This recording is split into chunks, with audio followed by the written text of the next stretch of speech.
fiery horse with the speed of light, a cloud of dust, and a hearty hi-yo silver, the Lone Ranger.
With his faithful Indian companion Tonto, the daring and resourceful masked rider of the plains led the fight for law and order in the early western United States.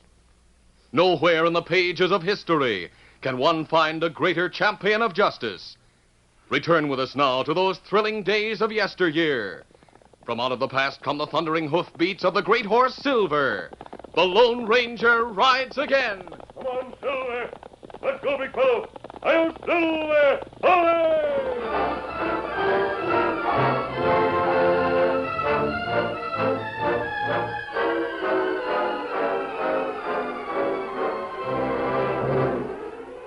When the westbound stage came into town, more than the usual number of people were on hand to meet it, because David Farnham was returning after 15 years in prison. Here it comes.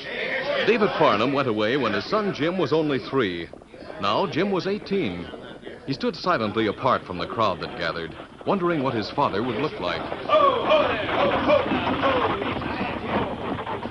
Hey, there's Dave Farnham. Just getting off. He sure looks pale and gaunt here. Dad, I'm here to meet you. Let me have that bag. You're I'm Jim. my son. You are Jim.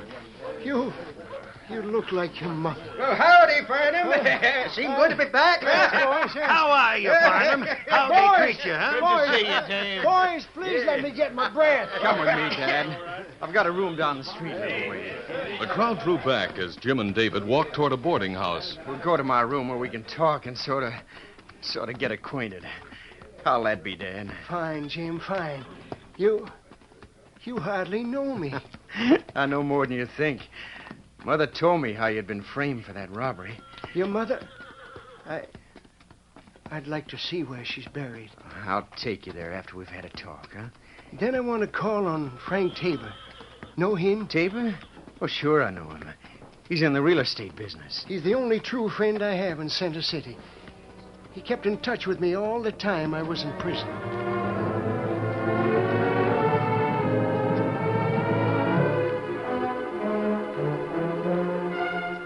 That afternoon found David Farnham and his son in the office of Frank Tabor. They were warmly welcomed. Then, after half an hour of talk, Tabor said, Now, Dave, I suppose you and Jim will pull out of town. Leave Center City? Why? Well, to sort of start a new life. You know what I mean, Dave. People here know you As a criminal. But I've paid in full, Frank. Dad wants to stay here, and so do I. Mom is buried here, Mr. Tabor. Yes, of course. Dave, I have $1,000 here. I set it aside for you. It'll just be a loan so you can make a payment on a ranch or a piece of farmland. Frank, is there any particular reason why I should leave Center City? Well, yes, Dave. Yes, there is. You see, there's been a government detective around here for the past 2 days. Oh. His name is Brackett. What of it?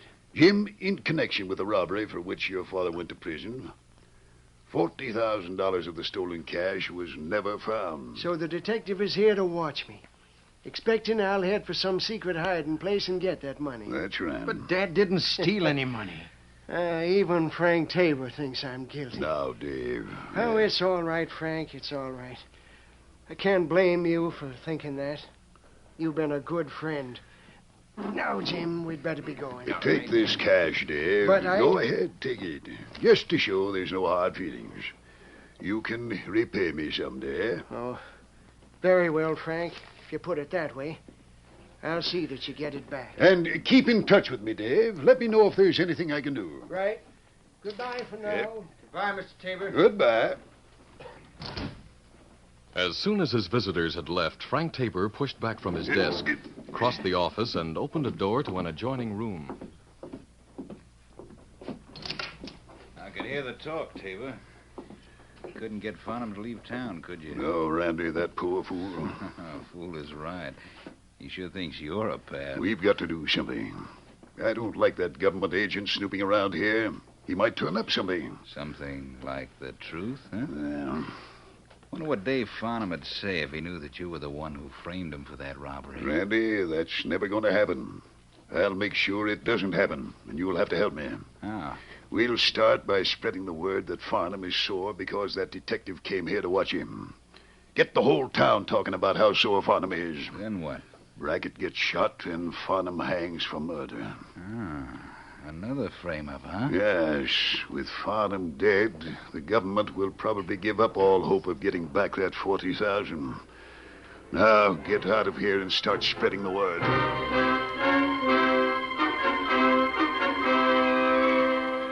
No one knew who started the rumors, but within 2 days, everyone in town was talking about Dave Farnham's rage and indignation. Detective Brackett probably heard some of the talk, but he said nothing. On the 3rd day after his return to Center City, Dave Farnham received a message asking him to come to Brackett's first-floor room in the hotel. He rapped on the door. Come in. It wasn't the detective who called, "Come in." The detective lay on the floor, stunned by a blow. Tabor's crony, named Randy, stood outside with his head and shoulders through the window. He held a gun pointed at the unconscious detective. Come on in. The door isn't locked.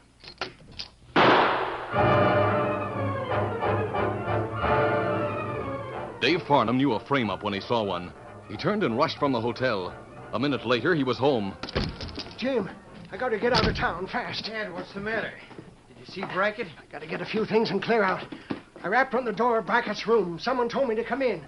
As I opened the door, there was a shot. Gun was tossed into the room beside Brackett. He was flat on the floor. Didn't you see who fired the shot? I didn't get a good look. He fired and started away before the door was open wide. Someone tried to frame me for the detective's murder.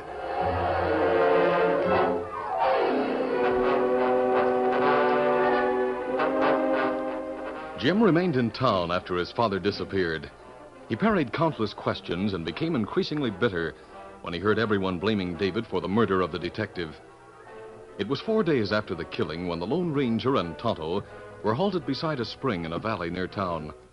They tensed at the sound of approaching hoofbeats. Over there, Tonto. A horse just came around the bend. That fella ride too fast. This broken ground. He seems to be riding for his life. He's looking back. Look, other horses come round bend. A score or more. Them try shoot fella ahead. He's so busy looking back, he hasn't seen us. Horse plenty tired. Tonto, I don't like those odds. I'm going to help that fellow. Maybe him crook. Maybe law chase him. If he's a crook, we can turn him in. If he's not, we'll be glad we helped him. Tonto, meet me in our last camp. Steady, big fella. Come on, Silver. It was Jim Farnham who rode ahead of 20 townsmen. His horse was tiring fast. He knew it was a matter of minutes before he'd be overtaken.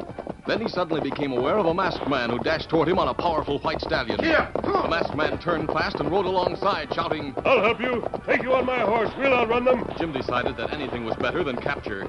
He leaned far to the side and slipped his feet from the stirrups as the rider of the white horse gripped him around the waist. Now! An instant later, he was riding double with the Lone Ranger. Now we'll outrun them. Come on, Silver.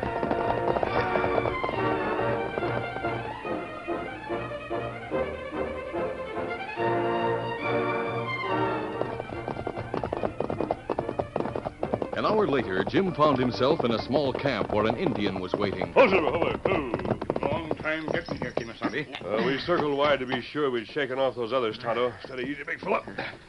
Now we'll find out why this young fellow was running away. Just who are you and where do you stand? I'll ask the questions. Who are you? My name's Jim Farnham. The law was chasing me because I shot a man who needed shooting. Farnham? David Farnham's son? You know my dad? I did before he went away. Maybe you're the owl hoot who framed him. Oh, no, Jim. And I'm not an owl hoot. Where's your father now? I'm not saying. He had to clear out because he was framed for the shooting of a detective. You said you had shot a man. I shot a sneaking polecat who was trying to stir up a lynch mob to go hunting for Dad. He called Dad some ugly names. I called him a liar. He pulled a gun. We both shot. He missed, and I didn't. And you had to run. I'm labeled a killer's son. Tell me about your dad, Jim. Why should I? I saved you from those men. I've got to decide whether to keep you safe or turn you over to the law. You, a masked man helping the law? Strange, Jim, but nonetheless true. Now, start talking. I guess I owe you that much. Dad's trouble started 15 years ago when there was a big robbery in Center City.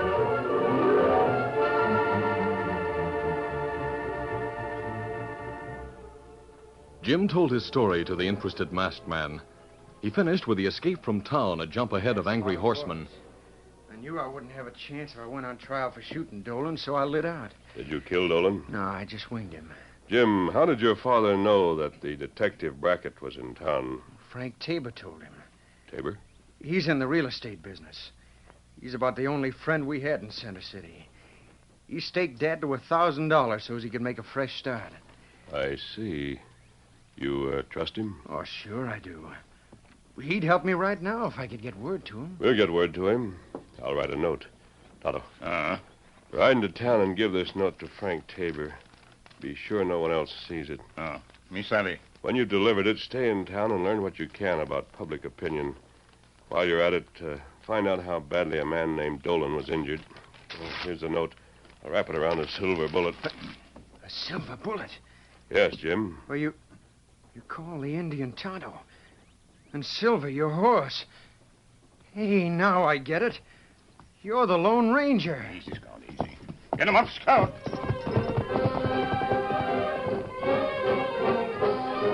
Later that day, after Tonto had delivered the note, Frank Tabor met with a group of hard-faced men in his office. So you let the boy escape. Even with townsmen to help, you couldn't catch him. We told you, boss. He met a man with a horse like lightning. And you haven't been able to find hide nor hair of Dave, huh? Jail made Farnham smart, boss. He smelled a frame up in Brackett's room. He didn't waste time. All right, Randy, never mind the excuses. I just had a piece of good luck to offset all your failure. I found out where the boy's hiding. Yeah? He's up in the hills with a certain man who owns a white horse. A horse as fast as lightning. Here's the note I received, and here's the silver bullet that was wrapped in the note. That means the Lone Ranger. That's the fellow. How many of you men would like to take a shot at the Lone Ranger? That's what I thought. Well, boys, this note tells you where to find both Jim Farnham and the Lone Ranger.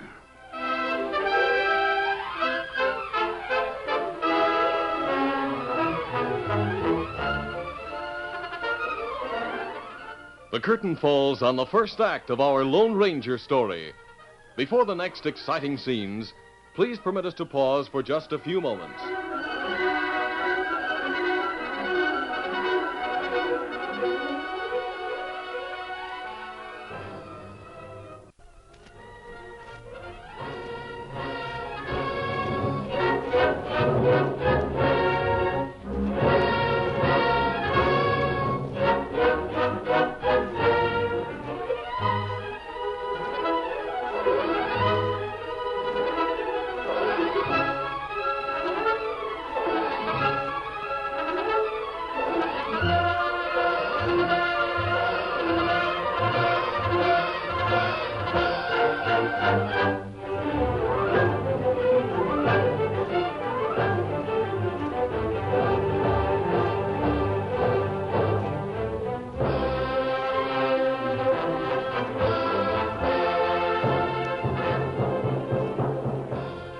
now to continue our story.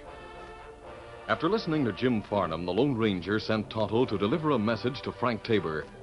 Both Jim and his father counted Tabor as a friend. Neither suspected that Tabor was actually a deadly enemy. With you and Frank Tabor to help me and Dad, I'm beginning to have some hope of getting the truth brought out. There's a lot to be done before that will happen, Jim. As soon as I tighten this cinch, we're moving. We'll leave our camping gear right here. You say we're moving? Yes. But you sent Tonto to tell Mr. Tabor to come here and meet us. He'll meet us if he comes alone. Why shouldn't he come alone? We'll hope that he does. But we're going to take no chances on an ambush. Where are we going? We're going to take Silver and move back away from this camp. We can hide behind those rocks over there until we're sure that Tabor comes alone. What about Tonto? Maybe he'll come with Tabor. No, Tonto's going to stay in town and learn what he can. Now let's get back.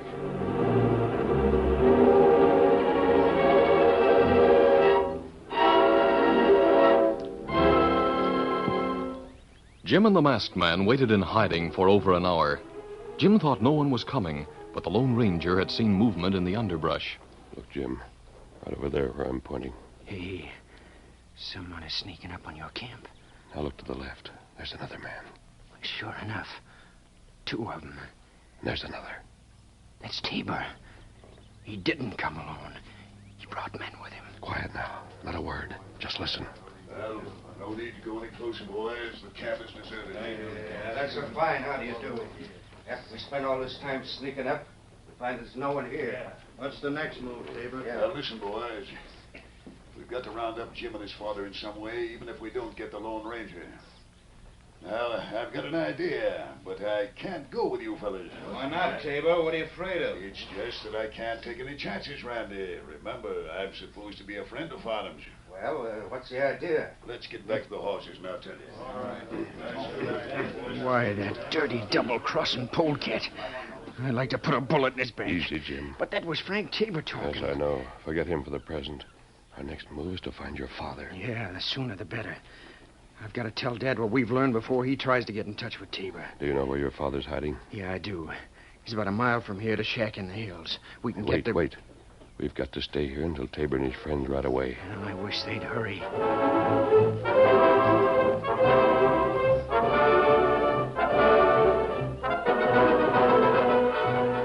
Tabor and the others stood next to the horses, ready to mount as soon as they had finished talking. You know where that shack is, Randy? I can find it, boss. What makes you think old Farnham will be there? It's just a chance.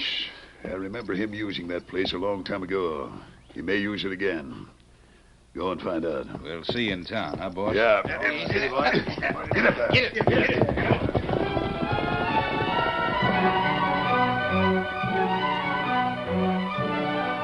From their place of concealment, the Lone Ranger and Jim watched Tabor and the others ride away, then waited for a quarter of an hour before venturing into the open. Come on, Silver!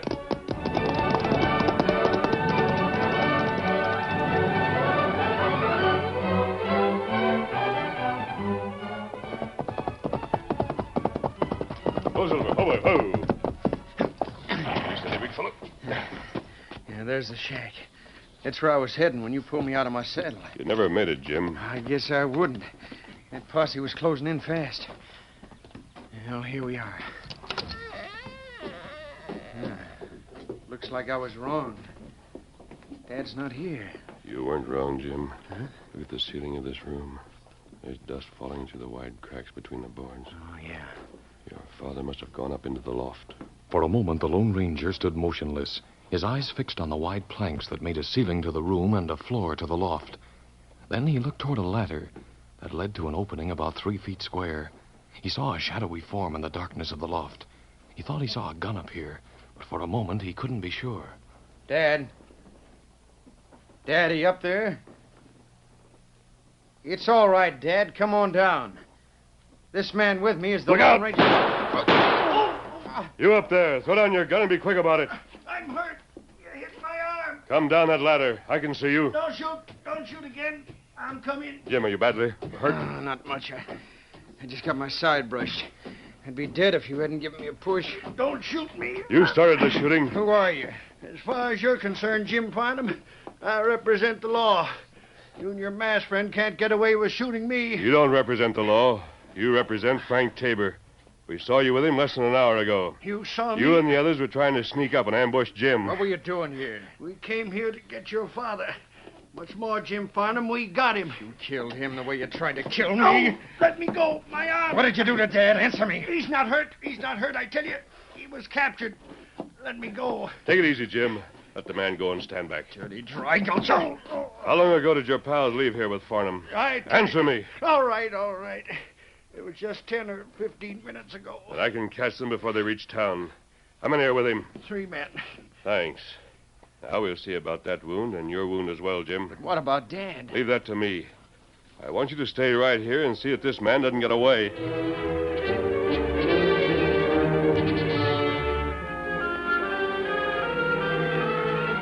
After dressing the wounds, the Lone Ranger rode along the trail toward Center City until he saw a group of horsemen far ahead. Drawing closer, he saw that one of the 4 men had his hands tied behind his back and reasoned that this must be Jim's father, David Farnham. Urging the great horse Silver to greater speed, the masked man cut to the left and headed to the higher ground in the hills, where he could pass Frank Tabor's friends without being seen by them. When he had reached a place on the mountainside that overlooked the trail ahead of Farnham and his captors, he drew Silver to a halt and dismounted. Oh, easy, steady, come on.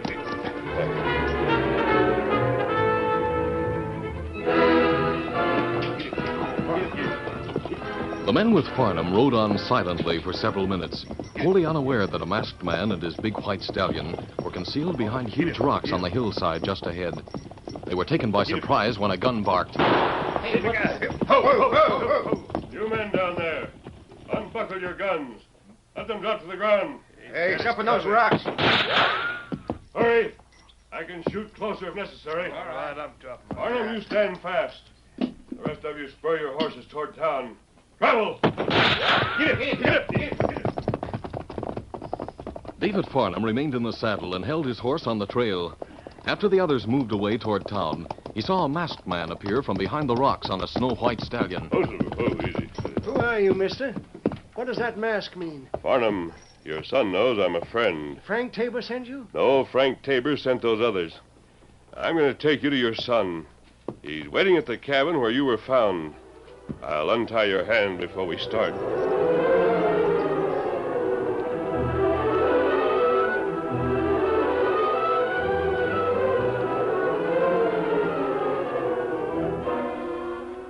That night, Frank Tabor remained in his office later than usual, listening to the unsatisfactory report of his men. He was disappointed and angry when he went home, entered his house, and lighted a lamp. One of these days, I'm going to find a couple of servants who'll see that the lamps are lighted. Hey, who's here? It's me, Frank. David. They found him. Hound the name. You gave me quite a start. I've been worrying about you, David. I heard that you were captured and got away. Yes, some men learned about my hideout. I figured I'd better come here to your house where I could be safe and maybe get some food. Sure thing, David. You came to the right place. Yeah, you've sure got a nice place, Frank. Yes, sirree. Seems now I remember right after I went to prison, my wife wrote and told me how well you were doing. How you'd bought up a lot of land and property, including the hotel. Yes, sirree, you sure have done all right. What are you driving at, David? Me? I was just thinking out loud, Frank. Thinking about how fast you got rich after I left town, charged with stealing government money. And before that, you didn't have a dime, did you? See here, Farnham. You're getting at something. Maybe I am. Maybe I've finally put 2 and 2 together and realized that there's just one man in a position to frame me for that robbery. I never suspected that man because I thought he was too good a friend. But today, when those men found me in my hideout, a place that no one but you and Jim knew about. What about it? Hey, why are you pulling a gun on me? I don't mean to make any trouble. No, Farnham. You're not going to make any trouble.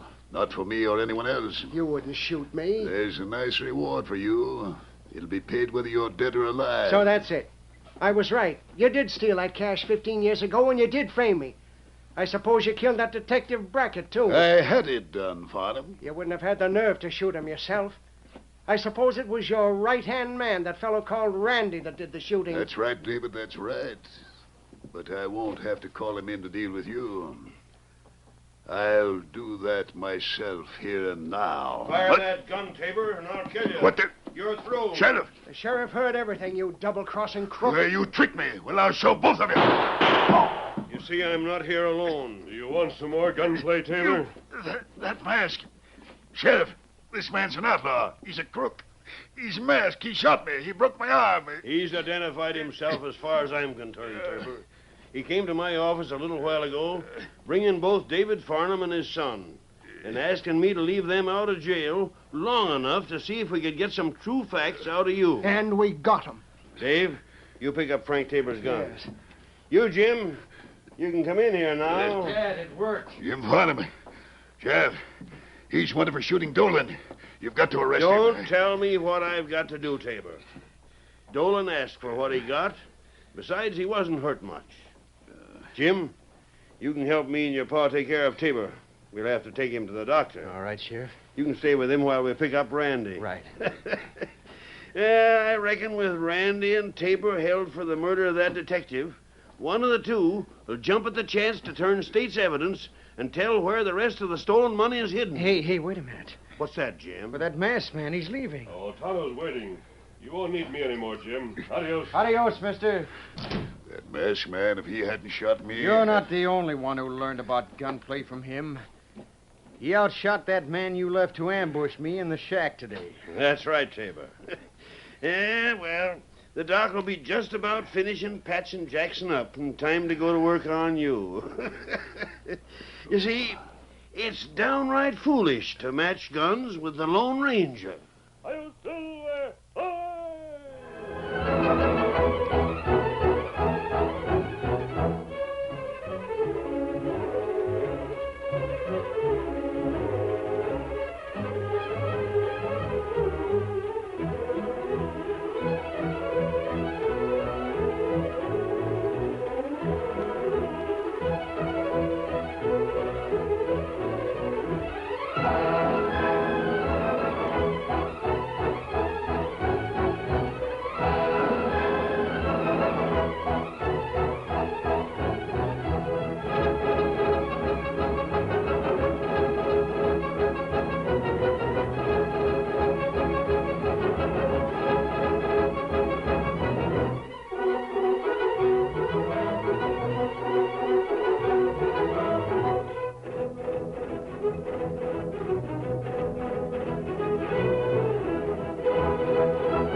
This is a feature of the Lone Ranger Incorporated, created and produced by George W. Trendle and directed by Charles D. Livingston.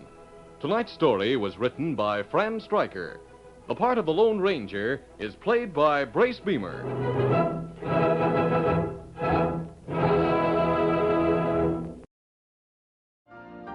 You've been listening to the OTR Gold Network.